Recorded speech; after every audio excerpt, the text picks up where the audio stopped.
नमस्कार युवा साथियों। तो फाइनली रेलवे विभाग में टीटी और टीसी की भर्ती का नोटिफिकेशन जारी कर दिया गया है। आइए पूरी जानकारी लेते हैं, अच्छे से समझते हैं, फिर फॉर्म अप्लाई करेंगे। बोर्ड पर ध्यान देना है, लाइक का बटन जरूर दबाना। साथियों, रेलवे ने एनटीपीसी नई भर्ती का फाइनली नोटिफिकेशन जारी कर दिया है।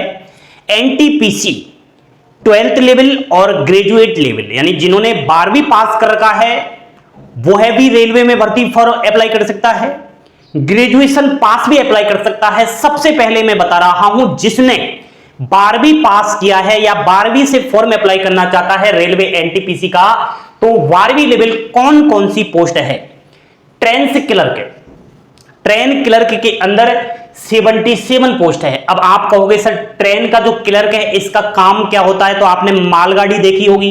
मालगाड़ियों में जो सामान आता है तो ये स्टेशन मास्टर और जो लोको पायलट होते हैं उसको सिग्नल देता है, कहता है कि माल जो है वो कितनी देर में प्लेटफॉर्म पर उतरेगा, कितनी देर में गाड़ी क्लियर होगी, कितनी देर में जो पटरी है, प्लेटफॉर्म है, उसको ट्रेन छोड़ेगी। तो ये समय बताता रहता है। ट्रेन क्लर्क के बारे में अच्छे से मैंने चर्चा कर रखी है वीडियो में, फिर से मैं बता दूंगा। सेकंड नंबर पर है कॉमर्शियल कम टिकट क्लर्क। ये कॉमर्शियल विभाग के अंदर है, 2424 पोस्ट है। साथियों, इसमें ही रेलवे टीसी की भर्ती है। अगर आप कॉमर्शियल कम टिकट क्लर्क का आवेदन करोगे तो रेलवे टीसी बनोगे, जो स्टेशनों पर टिकट चेक करता है। कॉमर्शियल विभाग के अंदर है। इसमें आपको स्टेशन पर भी रखा जा सकता है, काउंटर पर भी रखा जा सकता है, कभी कभी ट्रेन में भी भेजा जा सकता है। खूब सारे इसमें पोस्ट है, 2424। अगली है जूनियर क्लर्क कम टाइपिस्ट, जिसमें 163 पोस्ट है। और नेक्स्ट है अकाउंटेंट क्लर्क कम टाइपिस्ट, जिसमें 394 पोस्ट है। साथियों, आप फॉर्म तो अप्लाई कर रहे हो, लेकिन यहां पर कुछ पोस्ट ऐसी है जिनमें टाइपिंग भी होगी। तो एक तो है आपकी जूनियर क्लर्क कम टाइपिस्ट और अकाउंटेंट क्लर्क कम टाइपिस्ट। थोड़ा ध्यान रखना, पेपर देने के बाद टाइपिंग भी आपको देना होगा, तब जाकर नौकरी लगेगी। लेकिन ट्रेन क्लर्क और आपकी ये कॉमर्शियल कम टिकट क्लर्क में टाइपिंग नहीं है, वो आप देख लेना। अगली बात कर रहा हूं, ग्रेजुएशन लेवल कौन कौन सी पोस्ट रहने वाली है। स्टेशन मास्टर, जिसके अंदर 615 पोस्ट है। गुड्स गार्ड, पहले इसको गार्ड के नाम से कह सकते थे, लेकिन अब गुड्स गार्ड के नाम से पुकारते हैं, तो गुड्स गार्ड 3423, सबसे अधिक पोस्ट इसमें निकली है। अगली है ट्रैफिक असिस्टेंट, 59 पोस्ट है। चीफ कॉमर्शियल कम टिकट सुपरवाइजर 161 पोस्ट है। अब आप रेलवे में टीटी बनना चाहते हो ना, टीटी, तो चीफ कॉमर्शियल टिकट सुपरवाइजर, इसका फॉर्म अप्लाई करना पड़ेगा, तब जाकर आप रेलवे में टीटी बनोगे। देखो, मैं पहले ही क्लियर करता हूं, रेलवे में किसी भी प्रकार की कोई अलग से टीटी या टीसी की भर्ती नहीं आती। अगर आपसे कोई कह रहा है, समझो वो फ्रॉड कर रहा है, वो सीधा कहीं ना कहीं आपसे फर्जीवाड़ा कर रहा है। प्लीज आप उनको इग्नोर कीजिए।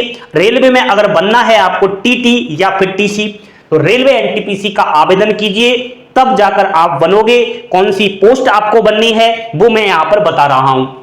अगली है junior accountant assistant cum typist, 921 post है। Senior clerk cum typist 638 post है। यानी 12th लेवल में टोटल 3058 पोस्ट और ग्रेजुएट लेवल में 5817 पोस्ट, टोटली 8875 पदों पर रेलवे एनटीपीसी का नोटिफिकेशन आया है। लेकिन ये बहुत कम पद है दोस्तों। आपने देखा होगा रेलवे में ग्रुप डी से लेकर चाहे लोको पायलट हो, चाहे एनटीपीसी हो, चाहे अन्य हो, बहुत कम पोस्ट आ रही है। इसका कारण है रेलवे भी एसएससी की तर्ज पर हर साल वैकेंसियां जारी करेगा। रेलवे अपना कैलेंडर भी जारी कर रखा है रेलवे ने। तो एसएससी जिस प्रकार पहले से ही बता देता है कि कौन सी भर्ती का पेपर कब होगा, कब रिजल्ट आएगा, रेलवे ने भी अपना कैलेंडर बताया है। तो वो पहले के जमाने की बात अलग थी कि 2-5 साल में भर्ती आ रही है, लाखों पदों पर भर्ती आ रही है, करोड़ों अभ्यर्थी आवेदन कर रहे हैं। अब तो हर साल रेलवे में भर्ती आएगी, इसीलिए यहां पर कुछ पोस्ट कटौतियां होकर के इतनी ये पोस्ट आपकी आ रही है। रेलवे का क्रेज थोड़ा कम यहां पर होने वाला है पिछले सालों के मुकाबले। साथियों, कोई बात नहीं, 8875 वैकेंसी आई तो सही, आप लोग आवेदन करें। बहुत सारी पद है भाई। देखो, रेलवे में अगर बनना है, नौकरी लेना है, तो अब बताओ, ग्रुप डी की भर्ती नहीं है और आरपीएफ की नहीं है, बाकी जेईएन की नहीं है, लेकिन सारी पोस्ट इसमें आ गई ना, एनटीपीसी में आ गई ना सारी पोस्ट। तो आप कीजिए आवेदन। अप्लाई डेट 15 अक्टूबर 2025 से फॉर्म शुरू हो रहे हैं। फॉर्म की फीस जनरल ईडब्ल्यूएस ओबीसी 500 रुपए है, लेकिन जब एग्जाम्स देकर आप आओगे तो वापस आपकी 400 रुपए रिफंड हो जाएगी। फॉर्म अप्लाई करते समय अपनी बैंक अकाउंट की डिटेल आपको देना है, तब जाकर उसी बैंक अकाउंट में रिफंड आपका मिलेगा। अदर जितनी भी फीमेल है, एससी एसटी है, 250 रुपए आपकी आवेदन फीस है, लेकिन 250 के 250 रुपए आपको एग्जाम्स देकर के आओगे तो रिफंड मिल जाएगा।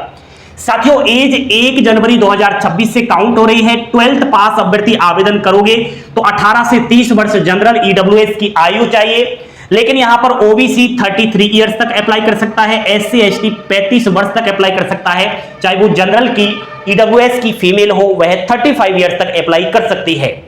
ग्रेजुएशन से बात करूं तो 18 से 33 वर्ष उम्र सीमा है, जनरल की ओबीसी 35, एससी एसटी 38। तो ये आपकी एज यहां पर रहने वाली है। बाकी तो सिलेक्शन प्रोसेस में अगर देखा जाए तो एग्जाम्स होगा भाई लोगों। एग्जाम्स में सबसे पहले सीबीटी फर्स्ट होगा जो ओनली क्वालिफाइंग नेचर का है, उसके बाद सीबीटी 2 होगा, और अगर आप टाइपिंग वाली पोस्ट भरते हो तो फिर आपका 3rd नंबर पर टाइपिंग भी होनी है। इस चीज का थोड़ा ध्यान रखना। लेकिन अगर आप जैसे कि स्टेशन मास्टर हुआ, गुड्स गार्ड हुआ, इनके लिए आवेदन करते हो और आपने सीबीटी फर्स्ट सीबीटी 2 भी पास कर लिया तो फिर आपको जो है साइको पास करना होगा, तो थोड़ा इस चीज का भी ध्यान रखना। कुछ पोस्ट ऐसी है जिनके अंदर केवल एग्जाम्स होगा, कुछ पोस्ट ऐसी है कि एग्जाम्स के बाद टाइपिंग होगा, और कुछ पोस्ट ऐसी है जहां पर एग्जाम्स के बाद साइको होगा। तो वो आपकी मर्जी, आप किस रास्ते पर जाना चाहते हो। साथियों, सीबीटी फर्स्ट में रीजनिंग्स के 30 क्वेश्चंस आएंगे, मैथ्स के 30 क्वेश्चंस आएंगे और जीके के 40 क्वेश्चन आएंगे। 100 क्वेश्चन 100 मार्क्स के रहने वाले हैं। आपको सीबीटी 2 में वही पढ़ना है जो आप सीबीटी फर्स्ट में पढ़ रहे हो। देखो भाई, रीजनिंग्स पढ़नी है, यहां पर आपको 40 क्वेश्चंस देखने को मिलेंगे, मैथ्स के 40 क्वेश्चंस, जीके के 40 क्वेश्चंस, यानी 120 क्वेश्चंस 120 मार्क के। कुछ नहीं बदला है। सीबीटी फर्स्ट और सीबीटी 2 का सिलेबस सेम है, बस क्वेश्चंस की संख्या सीबीटी 2 में बड़ी है। साथियों, यहां पर डॉक्यूमेंट्स की बात करूं तो आपके पास आधार कार्ड, फोटो वगैरह वो तो सब होंगे ही, लेकिन आपको आरक्षण का अगर लाभ लेना है अपनी कैटेगरी का तो आपके पास सेंट्रल का कास्ट सर्टिफिकेट होना जरूरी होता है। कुछ डोमिसाइल वगैरह आवश्यकताएं होती है। देखो साथियों, यहां पर केवल एक ही जोन से फॉर्म अप्लाई कर सकते हो। वैसे तो अलग अलग जोन वाइज ये भर्ती निकल कर आई है, यहां पर कुछ हो सकता है साफ नहीं दिखाई दे, तो आप नोटिफिकेशन जब डाउनलोड करोगे हमारे टेलीग्राम चैनल से तो वहां पर अच्छे से जोन वाइज आप कैटेगरी वाइज पोस्ट देख पाओगे कितनी कितनी है। लेकिन यहां पर मैं पहले ही कह रहा हूं, केवल एक ही जोन से फॉर्म अप्लाई कर सकते हो, अलग अलग जोन से फॉर्म अप्लाई नहीं कर सकते। लेकिन हां, आप जो है अलग अलग पोस्ट पर आप फॉर्म अप्लाई कर सकते हो एक ही जोन से। क्लियर। अगली बात, मान लिया जाए आपकी नौकरी लग जाती है, मान लिया जाए आपकी इनमें से किसी भी पद पर नौकरी लग जाती है 12th लेवल पोस्ट पर, तो आपकी जो सैलरी है 35,000 प्लस रहने वाली है। और अगर आपकी इनमें से किसी पोस्ट पर नौकरी लग जाती है यानी ग्रेजुएट लेवल पोस्ट पर, तो आपकी जो फर्स्ट टाइम सैलरी है वह 45,000 प्लस रहेगी। बाकी तो आप खुद भी समझते हो कि रेलवे में बोनस मिलता है, एचआरए मिलता है, टीएडीएस सब कुछ मिलता है। साथियों, मौज ही मौज है, और रेलवे में अपने आप में शानदार सैलरी है, वीवीआईपी नौकरी है। लेकिन नौकरी तो तभी लगोगे, पहले आपको रेलवे में एनटीपीसी का फॉर्म अप्लाई करना है, चाहे वो टीटी बनो, चाहे आप टीसी बनो, स्टेशन मास्टर बनो, क्लर्क बनो, गार्ड बनो, जो भी बनो, एनटीपीसी के बिना नहीं बन सकते। साथियों, फाइनली कमेंट करके बताएं, क्या आप रेलवे में नौकरी करना चाहते हो?